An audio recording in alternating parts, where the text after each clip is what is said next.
baik Sunni maupun Syiah, di Irak, Afghanistan, atau seluruh dunia. Mereka menargetkan orang Amerika. Kesetiaan saya utama bukan pada negara, melainkan kepada pencipta bangsa-bangsa, Rabbul. Kita tidak mengatakan bahawa Islam ada di sini untuk hidup berdampingan dengan banyak agama lain dan kita semua bisa saling bergandengan tangan dan berteman. Agama ini diutus untuk mendominasi, menghapus, menyingkirkan setiap agama lain agar manusia meninggalkan semua agama dan menerima Islam. Jika harus bertempur untuk mencapainya, maka memang harus bertempur. Mereka ingin mengajari kita soal moralitas. Kamu ingin mengajarkan aku bagaimana menjadi orang yang beradab? Permisi. Kitalah yang akan mengingatkan mereka tentang kebenaran. Kitalah pemimpin dari orang-orang yang sangat tersesat. Mereka tidak bisa membangun jet tempur siluman. Mereka tidak bisa membangun kapal selam. Mereka tidak bisa membangun kapal perang besar. Mereka tidak bisa membangun roket. Dan merekalah yang unggul. Halo teman-teman, Hari Sultan di sini. Maaf pakai kacamata hitam, saya sedang kena konjungtivitis. Jadi minggu lalu, Marco Rubio menghancurkan Islam. Dengarkan ini. Akhirnya semua gerakan Islam radikal di dunia menganggap Barat, terutama Amerika Serikat, sebagai kejahatan terbesar di dunia. Siapapun yang ingin menonton video lengkapnya, silakan cek sendiri. Saya sudah membuat video terpisah tentang itu. Dan sekarang Pete Hegseth sudah ikut campur dan itu membuat banyak orang kesal. Mereka menambahkan subtitle Arab karena umat Muslim memakai cuplikan ini dan mencoba memancing orang Arab agar berkata, "Kenapa kalian bersekutu dengan orang-orang ini melawan Iran?" Mereka melihat Sunni dan Syiah sebagai musuh, padahal dia menyebut Islamis, Sunni, dan Syiah. Kita tahu alasan orang membedakan itu. Islamis adalah orang yang mengejar tujuan politik Islam. Amerika Serikat jelas tidak melihat Saudi, Emirat, atau Qatar seperti itu. Meski sebenarnya mereka punya tujuan Islamis. Secara resmi, Amerika Serikat tidak mengakui negara-negara itu sebagai Islamis. Amerika Serikat mengakui Afghanistan Sunni sebagai kelompok jihadis dan Islamis, serta rezim Iran sebagai rezim Islamis Syiah. Jadi itulah yang dikatakan. Di Afghanistan, sebutkan musuh Islamisnya. Apakah mereka Sunni atau Syiah? Karena rezim ini Sunni atau Syiah. Iran siap menampung mereka selama kelompok itu berupaya membunuh orang Amerika. Jadi musuh dari musuh mereka juga telah menjadi teman mereka di dunia Islamis. Jadi Iran, baik itu di Irak, di Afghanistan, atau di seluruh dunia, telah menargetkan orang Amerika. Dan yang mereka inginkan. Dan warga Australia juga. Polisi Federal Australia menggagalkan setidaknya 2 percobaan serangan teroris yang diorganisasi IRGC. Inggris juga menggagalkan sekitar 4 atau 5 serangan. Di Amerika, sudah ada 2 serangan teroris yang berhasil dan disponsori IRGC. Itulah yang dia maksud. Apakah kamu Islamis Sunni atau Islamis Syiah, kamu adalah musuh Amerika Serikat. Dalam konteks ini, dan apa yang tidak akan ditoleransi oleh Presiden Trump adalah rezim seperti itu semakin dekat dengan kemampuan nuklir. Lihat Kanal Gaza, tak heran mereka beri subtitle Arab. Lihat Daniel Hikikaju, pembela pedofilia terbesar.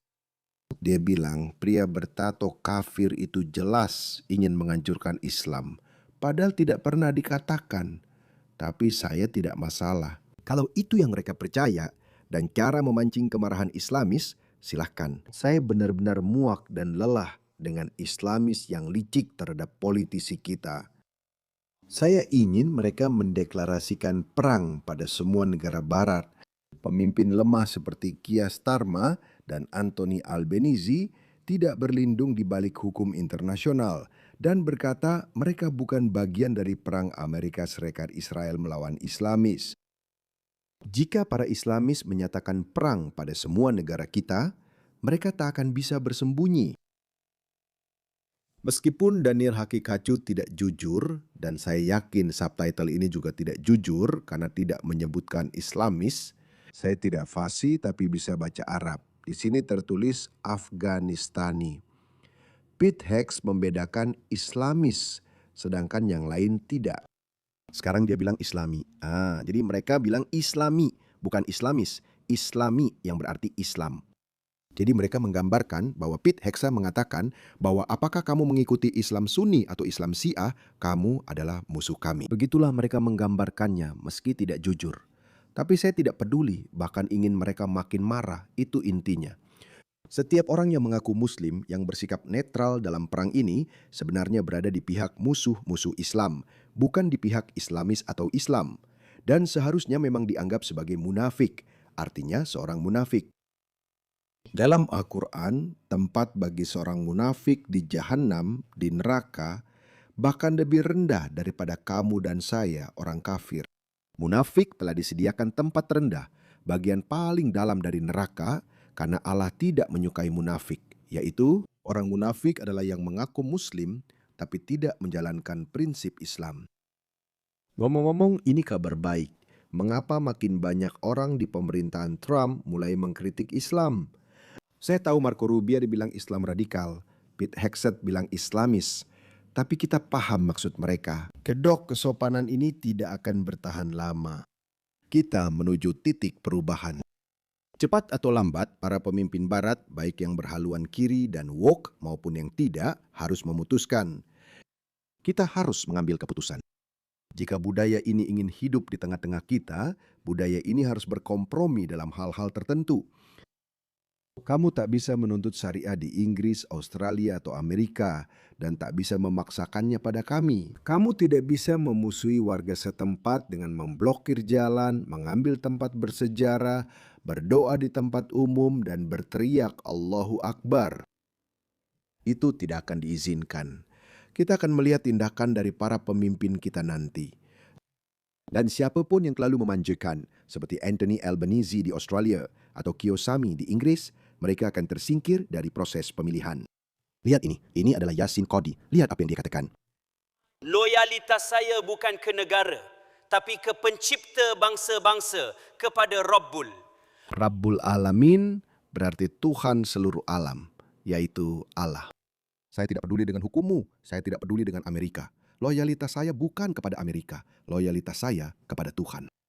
Apa yang Tuhan tuntut dari Muslim? Menegakkan syariat. Kami tidak mengatakan bahawa Islam ada di sini untuk hidup berdampingan dengan banyak agama yang berbeza dan kita semua bisa saling bergandengan tangan dan menjadi teman. Agama ini diutus untuk mendominasi, menghapus, menyingkirkan setiap agama lain agar orang-orang meninggalkan semua agama dan menerima Islam. Jika itu mengharuskan kita bertempur untuk mencapainya, maka memang harus bertempur untuk mencapainya.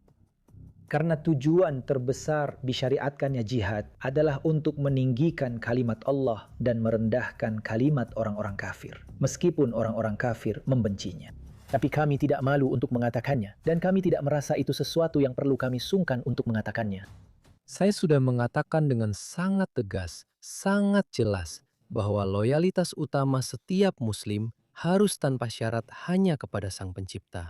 Tanpa syarat, teman-teman. Tidak ada tapi atau takiyah.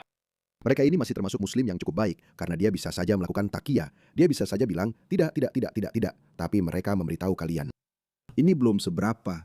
Saya sudah lihat ratusan video serupa dari Amerika. Lihat yang terjadi di Amerika. Ini video lama, tapi coba dengar. Lihat perempuan Amerika kulit putih yang jadi pion bodoh di sampingnya itu. Bagi rakyat Gaza, ini lebih merupakan pesan yang harus disampaikan kepada orang-orang di sini bahwa mereka telah meraih kemenangan.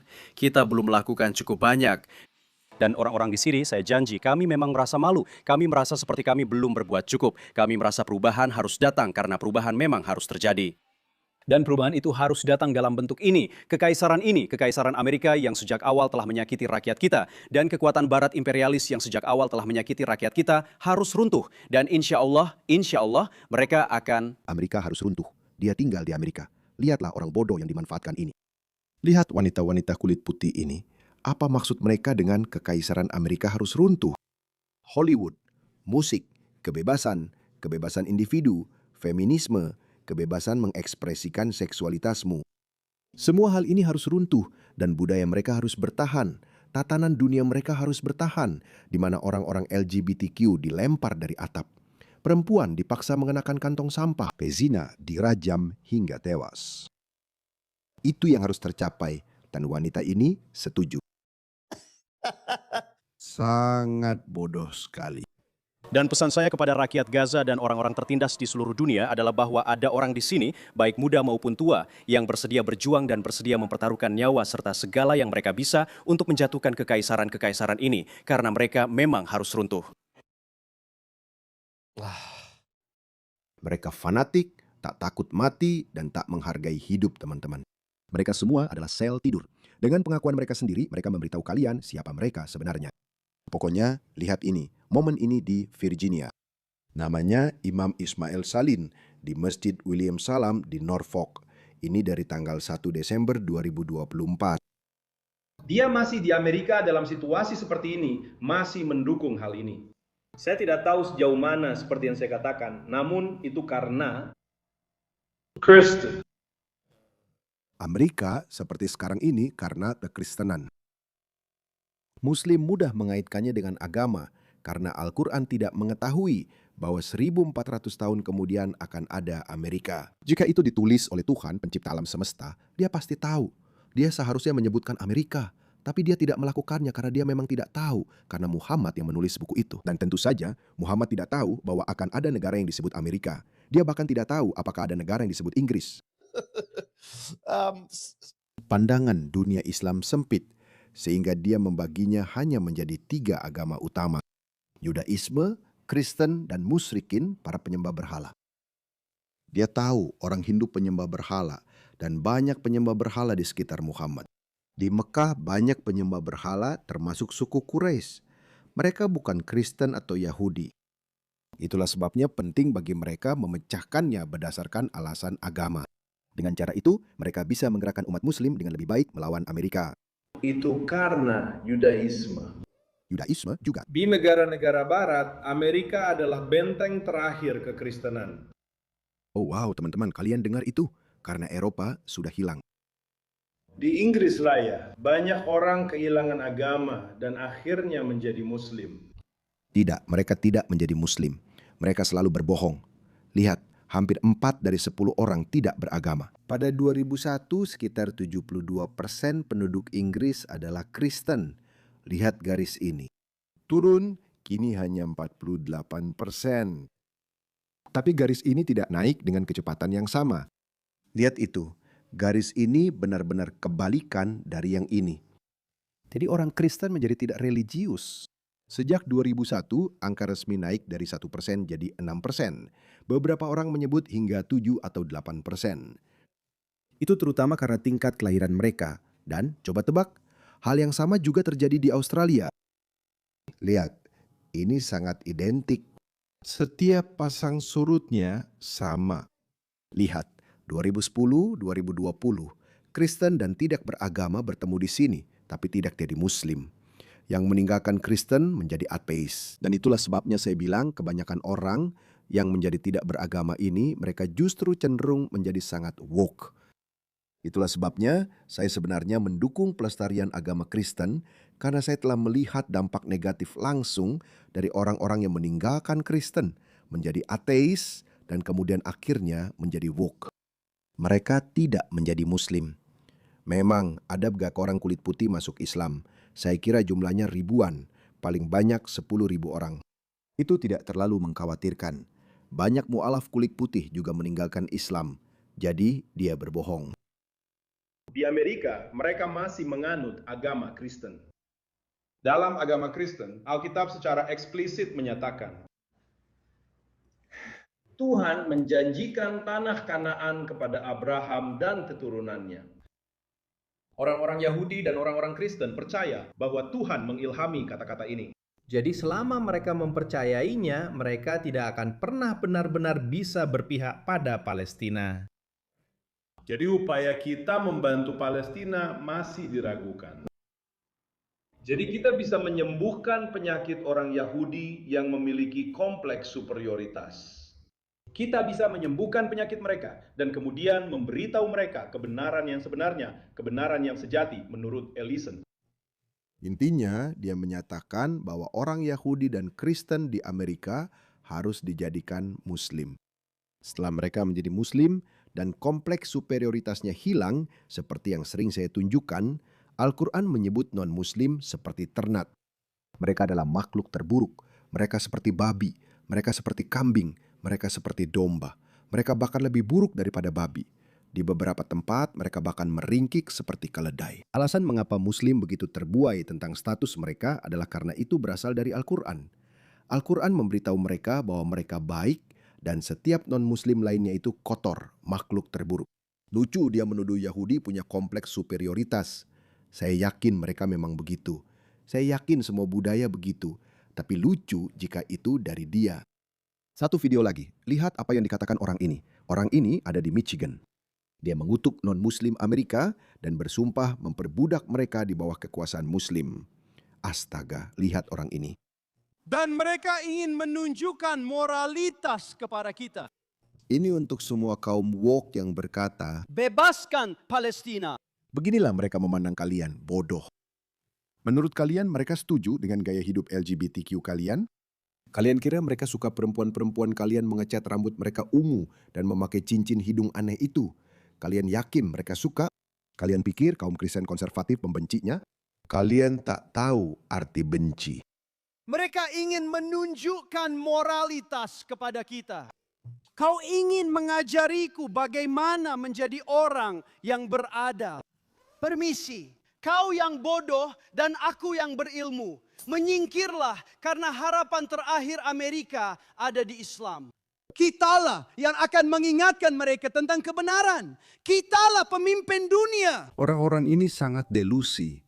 Mereka tak bisa membuat jet tempur siluman, kapal selam, kapal perang besar, atau roket. Mereka dianggap unggul. Teman-teman, izinkan saya memberitahu sesuatu. Saya selalu bilang ini peradaban terbesar yang pernah dibuat manusia. Menurut saya, alasan terbesar adalah Barack Obama pernah berkata, mungkin Anda tidak suka mendengarnya. Kekuatan Amerika bukan militernya, tapi nilai dan demokrasinya. Dan itu benar. Itu benar. Negara otoriter tidak akan bisa mengeluarkan potensi rakyatnya. Mengapa Uni Soviet meski berpenduduk banyak dan wilayah luas, tetap tak mampu bersaing dengan Amerika Serikat atau dunia bebas? Ronald Reagan benar-benar mengalahkan mereka dengan menyebut musuh kita hanya sebagai pom bensin besar. Itu saja industrinya. Mereka mengirim manusia keluar angkasa dan punya program roket bagus, tapi memang tidak bisa bersaing. Karena inovasi dan kecerdikan memang tidak berkembang di bawah otoritarianisme, seperti halnya di masyarakat bebas. Amerika punya banyak kekurangan, tapi saya yakin Amerika tetap jadi pemimpin abad ini. Banyak orang bilang Tiongkok mungkin bisa melakukan sesuatu, tapi saya meyakini bahwa kecerdikan sejati, kejeniusan sejati tidak bisa berkembang di bawah otoritarianisme. Itulah kenapa saya pikir Tiongkok akan gagal dalam jangka panjang. Dan sekali lagi, Tiongkok sekarang dipimpin oleh seorang diktator. Itu selalu terjadi pada negara-negara otoriter. Bahkan jika mereka secara institusional otoriter, seperti yang terjadi sampai kedatangan Xi Jinping, seperti Putin, seperti Xi Jinping, orang-orang ini adalah diktator seumur hidup. Ketika Anda memiliki diktator seumur hidup, cara mereka memerintah juga berubah seiring bertambahnya usia. Mereka menjadi lebih paranoid. Lihat saja Putin. Dia baru saja mematikan internet di Moskow. Tiba-tiba orang-orang terbangun di Moskow dan mendadak, oh, saya tidak bisa menggunakan ponsel. Saya tidak bisa menggunakan Snapchat, saya tidak bisa menggunakan Facebook, saya tidak bisa melakukan internet banking, saya tidak bisa mengirim pesan atau pesan WhatsApp ke teman-teman atau keluarga saya. Semua terjadi karena mereka hidup di bawah kekuasaan diktator paranoid. Itulah cara mereka membunuh Khamenei. Mungkin Ukraina juga akan membunuh saya, itu satu-satunya alasannya. Xi Jinping akan makin paranoid seiring bertambah usia. Sebagian suka Trump, sebagian tidak. Trump mungkin gila, tapi dia akan pergi setelah masa jabatannya. Akan datang darah muda yang menggantikan, membawa perubahan arah Amerika. Itulah mengapa saya percaya dunia bebas akan tetap ada untuk waktu yang lama. Itulah mengapa saya percaya bahwa Barat adalah peradaban terbesar dan Amerika adalah puncaknya. Tapi lihat awan ini, kita adalah penguasa. Para guru, tidak, kalian bukan. Orang-orang ini adalah penggembala kambing. Mereka seharusnya bahkan tidak berada di dunia bebas. Kita adalah pemimpin dan guru. Jangan khawatir soal Filemonian dan ayam hambar penjajah kulit putih. Kita akan bawa syariah ke ayam kalian. Kami akan membawa rempah-rempah ke dapur kalian, Masya Allah. Agar kalian masuk dunia kuliner luar biasa tanpa penjajahan. Islam yang tidak dijajah telah menjajah setiap benua yang bisa dijajahnya. Hanya Indonesia dan Malaysia yang masuk Islam lewat penipuan, sedangkan negara lain dijajah tentara Muslim. Mereka sangat munafik.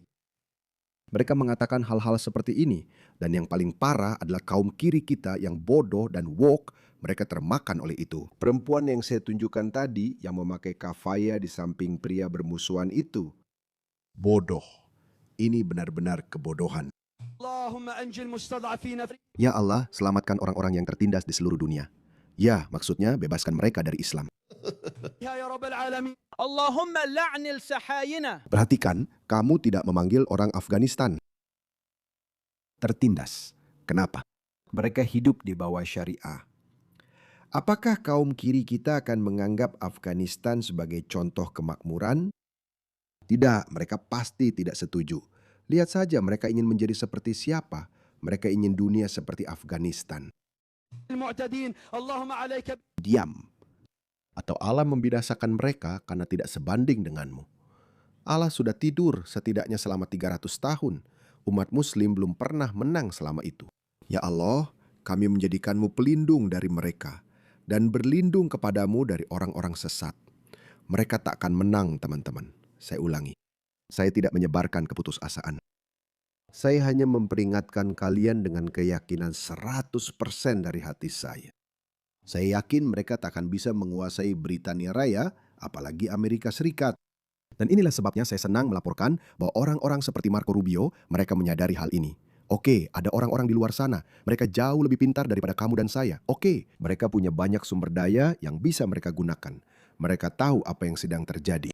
Trump sudah memperingatkan soal ini selama hampir 10 tahun. 10 tahun yang lalu, dalam wawancaranya dengan CNN, dia berkata, Saya tidak tahu, kita punya masalah muslim. Dia yang mengatakan itu. Jadi mereka tahu apa yang sedang terjadi. Memang ada kepatutan politik. Orang-orang woke selalu mencari alasan dan belum mau menghadapi kenyataan. Saya sudah bilang, Muslim menunjukkan niat mereka terlalu cepat. Lihat ini, mereka sudah lama mengeluarkan pernyataan seperti ini. Sekarang ada reaksi besar di Inggris. Inggris sedang bergolak, teman-teman. Saya yakin negara barat akan memperhatikan Inggris dalam menangani masalah ini karena mereka sadar.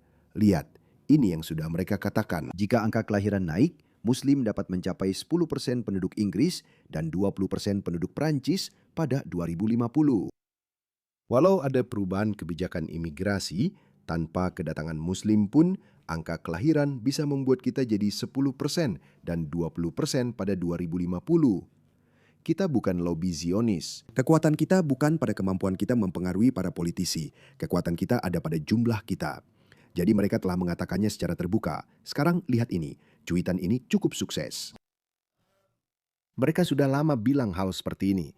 Kini warga lokal mulai bangkit, tapi mereka tetap menolak. Baiklah, kami tidak menginginkanmu.